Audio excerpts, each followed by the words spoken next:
Hello student, welcome to our channel Learning Zoology with AC. I am Dr. Aruna Chakravarti, Associate Professor of Zoology, Government Dungar College, Bikaner. Student आज हम BSc part first के paper third cell biology के अंतर्गत general introduction के बारे में बात करेंगे. So first of all we discuss Robert Hooke discovered in 1665. Option 1 mitochondria, option 2 cell, option 3 nucleus and option 4 plasma membrane. Robert Hooke जो कि लंदन में रॉयल सोसाइटी में क्यूरेटर थे, इन्होंने 1665 में वृक्षों की छाल के काट का अध्ययन कर सेल शब्द का उपयोग किया. ग्रीक भाषा में सेल से तात्पर्य कक्ष या कोठरी के समान रचना होता है. वास्तव में रॉबर्ट हुक द्वारा देखी गई संरचनाएं सेल्यूलोज से बनी हुई डेड सेल्स के कंकाल थे. अतः इस शब्द का प्रयोग जो होता है इसी संदर्भ में किया गया. तो 1665 में हुक ने अपने कार्य को प्रकाशित किया. इन्हें मधुमक्खी के छत्ते में पाए जाने वाली रचना के समान बताया, जिसमें कि नेचुरल जूस जो होता है भरा रहता है. तो answer is cell. Robert Hooke discovered in 1665, that is cell. Now question arises, organelles which serve as a primary packaging area for molecules located in the cytoplasm near the nucleus of the cell. Option 1 is mitochondria, option 2 is plastid, option 3 is Golgi apparatus and option 4 is vacuole. तो Golgi body की खोज जो होती है सर्वप्रथम Italy के एक वैज्ञानिक कैमिलो गोल्जी, इन्होंने 1898 में की थी. सेल्स में प्रायः केंद्रक के पास झिल्ली के समान दीवार की बनी महीन और खोखली बेलनाकार रचनाओं के छोटे छोटे समूह पाए जाते हैं, जिनकी संख्या 4 to 8 होती है. इसे सिस्टर्नी कहते हैं. इन्हीं से संबंधित कुछ सूक्ष्म जो होते हैं वेसिकल्स और वैक्यूल्स भी होती हैं. गोल्जी कॉम्प्लेक्स ऑर्गन जो होते हैं न्यूक्लियस के पास में पाए जाने वाले सूक्ष्म वेसिकल और वैक्यूल्स व महीन दीवार वाले थैले के समान समूह की बनी रचना होती हैं. प्लांट्स और इन्वर्टिब्रेट एनिमल की सेल्स में इसे डिक्टियोसोम्स के नाम से जाना जाता है. इसकी यदि हम केमिकल स्ट्रक्चर में लाइपोप्रोटीन, फॉस्फेट, फॉस्फोलिपिड पाए जाते हैं. गोल्जी कॉम्प्लेक्स जो होते हैं सिक्रीटरी या स्त्रावी कोशिकाओं में अधिक संख्या में मिलती हैं. न्यूक्लियस और सेल के शीर्ष भाग के बीच में स्थित होती हैं. गोल्जी कॉम्प्लेक्स में लिपिड और फैट होते हैं अधिक होते हैं और इसीलिए इन्हें हम कहते हैं लाइपोकॉन्ड्रिया. सेल में सिंथेसिस पदार्थों को उनके एक्सपोर्ट से पूर्व अस्थायी रूप से संवरण हेतु गोल्जी कॉम्प्लेक्स में ही स्थानांतरित किया जाता है. कॉम्प्लेक्स प्रकार के पॉलीसेक्राइड जैसे सेल्यूलोज, म्यूकस के सिंथेसिस में भी गोल्जी कॉम्प्लेक्स जो है भाग लेते हैं. तो organelles which serve as a primary packaging area for molecule located in the cytoplasm near the nucleus of the cell. Answer is Golgi apparatus. Now question arises, the plasma membrane of the cell. Option 1 the outermost boundary of the cell, option 2 it is also known as cell membrane, option 3 correct A and B and option 4 none of all. यदि हम plasma membrane की बात करें तो प्रत्येक cell cytoplasm से रचित living cell membrane या प्लाज्मा मेम्ब्रेन द्वारा घिरी रहती है. ये सेल मेम्ब्रेन सेल से बाहर से प्रवेश करने वाले सेल में बाहर से प्रवेश करने वाले और सेल से बाहर जाने वाले अणुओं को आयनों पर नियंत्रण करने का कार्य करती है. प्लाज्मा मेम्ब्रेन नाम जो था जेक्यू प्लोव नामक वैज्ञानिक ने 1831 में दिया. सेल मेम्ब्रेन नाम जो था सी नेगेली और सी क्रॉर ने 1855 में दिया था. यदि हम प्लाज्मा मेम्ब्रेन के फंक्शंस की बात करें तो प्लाज्मा मेम्ब्रेन जो होता है इनका कार्य जो होता है यह सेल में सीमा बनाती है. इस प्रकार जो होता है एक्स्ट्रा सेल्यूलर और इंट्रा सेल्यूलर द्रवों को बीच में एक रोधिका की भांति कार्य करती है. यह सेल के अंदर से बाहर की ओर और बाहर से अंदर की ओर पदार्थों के प्रवाह का नियमन करती है. सिलेक्टिव परमेबल मेम्ब्रेन की तरह कार्य करती है, जिसके कारण कुछ पदार्थ जैसे ऑक्सीजन, कार्बन डाइऑक्साइड, जल आसानी से गुजर सकते हैं, जबकि अन्य पदार्थ जैसे सोडियम आयन, प्रोटीन, पॉलीसेक्राइड्स या तो कठिनाई से या बिल्कुल नहीं गुजर सकते हैं। इस मेम्ब्रेन से जो होता है calcium, magnesium, chloride, phosphate, glucose, amino acid, bile salts इत्यादि जो एक्टिव ट्रांसपोर्ट द्वारा डिफ्यूजन प्रेशर ग्रेडियंट के विपरीत इस झिल्ली द्वारा गुजरते हैं। तो ये मेम्ब्रेन जो होती है अधिक मॉलिक्यूलर वेट वाले पदार्थों को इनवेजिनेशंस के द्वारा ग्रहण करती है। ठोस पदार्थों को इस तरह लेने की क्रिया को हम कहते हैं फैगोसाइटोसिस और तरल पदार्थों को ग्रहण करने की क्रिया को हम क्या कहते हैं, पिनोसाइटोसिस। इस प्रकार ग्रहण किए गए पदार्थ फैगोसोम्स और पिनोसोम्स जो होते हैं कहलाते हैं। तो students, the plasma membrane of the cell is the outermost boundary of the cell and it is also known as the cell membrane. So correct answer is C, that is correct A and B. Now we discuss endocytosis. Endocytosis, the process in which the ingestion of material is done through the nuclear membrane. Number 2 option plasma membrane. Number 3 cell wall and number 4 none of all.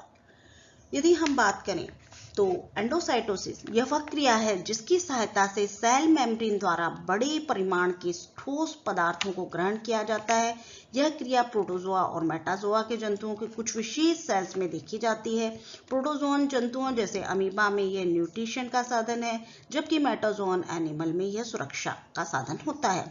इन प्राणियों में विशेषीकृत कोशिकाएं bacteria, virus, cellular debris और collide जो होते हैं बाह्य पदार्थों का परिग्रहण करती हैं।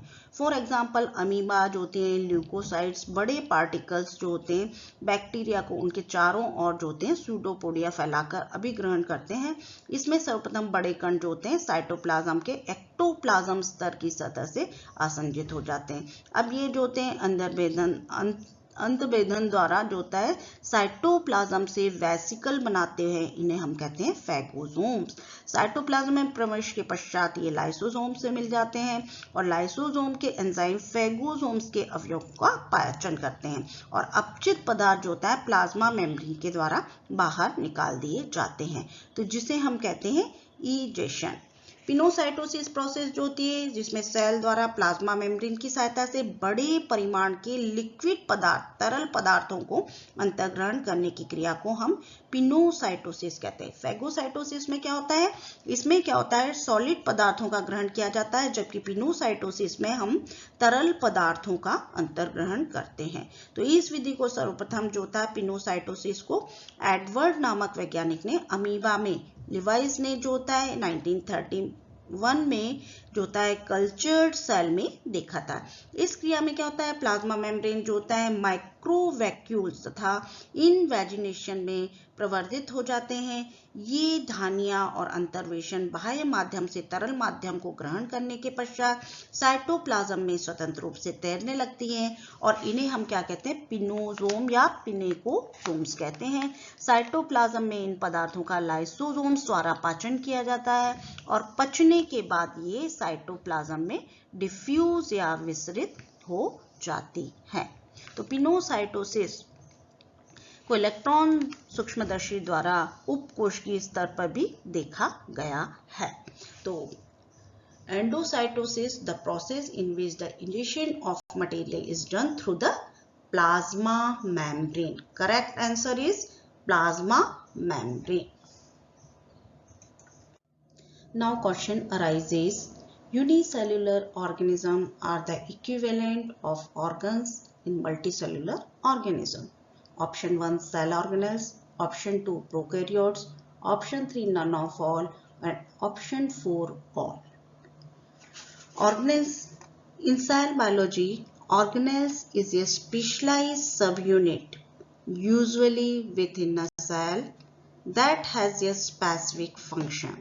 The name organelles comes from the idea that this structure are parts of the cell as organ are to the body, that is plasma membrane, cytoplasm, nucleus and endoplasmic reticulum. So answer is cell organelles.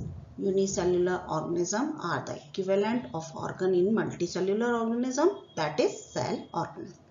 Now question is prokaryotes are option 1 blue green algae, option 2 protozoa, option C both and option D none. यदि हम prokaryotes की बात करें तो micro organism का एक विशाल heterogeneous समूह जिसे टैक्सोनॉमिस्ट ने अनेक उपसमूहों में विभाजित किया है।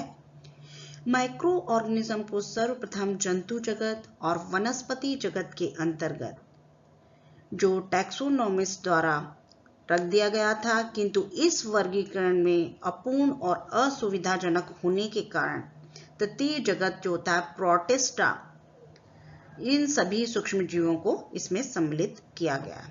तो प्रोटिस्टा जगत को जो है दो जगतों में विभाजित किया गया। पहला था प्रोकैरियोट और दूसरा यूकैरियोट। प्रोकैरियोट जो थे जिन्हें हम असीम केंद्र की कहते हैं, तो प्रोकैरियोटिक सेल्स या असीम केंद्र की कोशिकाएं जो होती हैं जिनमें कि जीवाणु, नीली हरी शैवाल पाए जाते हैं। इसका संगठन सर्वप्रथम सरल और प्राथमिक प्रकार का होता है। इसमें न्यूक्लियर मेम्ब्रेन एब्सेंट होती है। ऑर्गेनेल्स जो होते हैं साइटोप्लाज्म से पृथक अवस्था में नहीं पाए जाते हैं। इन सेल्स में मेम्ब्रेन युक्त झिल्ली युक्त ऑर्गेनेल्स भी एब्सेंट होते हैं। इनमें डीएनए, आरएनए रेखीय प्रकार के क्रमशः जो होते हैं द्वितंतुकी और एक तंतुकी प्रकृति के पाए जाते हैं। इनमें राइबोसोम्स, मीसोसोम्स जो होते हैं पाए जाते हैं। न्यूक्लियर सब्सटेंस केंद्रक पदार्थ जो होता है इनमें न्यूक्लियोइड के नाम से जाना जाता है। तो कुछ बैक्टीरिया की देह पर जो होते हैं फ्लैजिलम जो होते हैं, फाइब्रिल जो होते हैं, क्लोरोप्लास्ट जो होते हैं वो पाए जाते हैं। तो prokaryotes are blue green algae. Now question is cytoplasm present inside the cell is option 1 transparent, option 2 jelly like, option 3 all and option 4 none. So cytoplasm present inside the cell is jelly like. Answer is jelly like. Now question is exocytosis is the process in which the membrane of a vesicle can fuse with the plasma membrane. Option 2 extrude its content to the surrounding medium. Option 3 is none and option 4 is A and B. So exocytosis is a form of active transport and bulk transport in which cell transport molecules, that is neurotransmitters and proteins, out of the cell. Exocytosis means out of the cell as an active transport. So answer is exocytosis is the process in which the membrane of a vesicle can fuse with the plasma membrane, extrude its content to the surrounding medium. So answer is D, that is A and B. Now question arises, with the help of semi-permeable membrane, water goes from higher concentration to lower concentration. The process is option 1 diffusion, option 2 osmosis, option C both A and B and option 4 neither A nor B. सबसे पहले हम बात करेंगे osmosis की। Osmosis या परासरण यह वह क्रिया है, यह ऐसी विधि है जिसमें जल के अणु सेमी परमेबल मेम्ब्रेन द्वारा हायर कॉन्सेंट्रेशन से लोअर कॉन्सेंट्रेशन की ओर मूव करते हैं, गमन करते हैं। विभिन्न सांद्रता वाले दो घोलों को एक महीन झिल्ली द्वारा पृथक करने पर पानी जो होता है वो कम सांद्रता वाले घोल से अधिक सांद्रता वाले घोल की ओर बहने लगता है। सेल का साइटोप्लाज्म सदैव ही बाह्य पर्यावरण की अपेक्षा अधिक सांद्रित होता है। तो प्लाज्मा मेम्ब्रेन सेल में स्थित पदार्थों को बाहर नहीं आने देती है। इस कारण पानी के अणु जल के अधिक सांद्रित घोल कम सांद्रित विलयन जो कि होता है इसकी ओर विसरित होने लगते हैं। जल के अणुओं द्वारा विसरण की इस क्रिया को हम कहते हैं ऑस्मोसिस। तो इनमें क्या होता है, कई जो होते हैं नॉन इलेक्ट्रोलाइट, कई जो होते हैं अविद्युत अपघट्य पदार्थों को परमीबिलिटी उनकी वसा में सॉल्युबिलिटी के प्रत्यक्ष डायरेक्टली प्रोपोर्शनल में होती है। और ये देखा गया है कि अधिक जो होता है हाई लिपिड सॉल्युबल पदार्थ लो लिपिड सॉल्युबल पदार्थों की अपेक्षा प्लाज्मा मेम्ब्रेन द्वारा अधिक आसानी से पारित हो जाते हैं। तो जल का बाहरी वातावरण से सेल में प्रवेश करना एंडोस्मोसिस कहलाता है, अंतःपरासरण कहलाता है। और इसके फलस्वरूप सेल जो होती है वो फूल जाती है। इसके विपरीत जल का सेल के बाहर निकलना, सेल से बाहर की ओर निकलना एक्सऑस्मोसिस कहलाता है, बहिःपरासरण कहलाता है। और जिसकी फलस्वरूप सेल जो होती है वो सिकुड़ जाती है।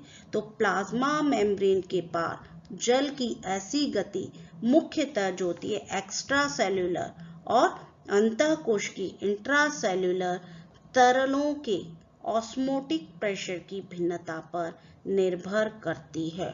और इस सांद्रता के आधार पर तरल माध्यम जो होते हैं वो आइसोटोनिक सॉल्यूशन, हाइपोटोनिक सॉल्यूशन और हाइपरटोनिक सॉल्यूशन कहलाते हैं।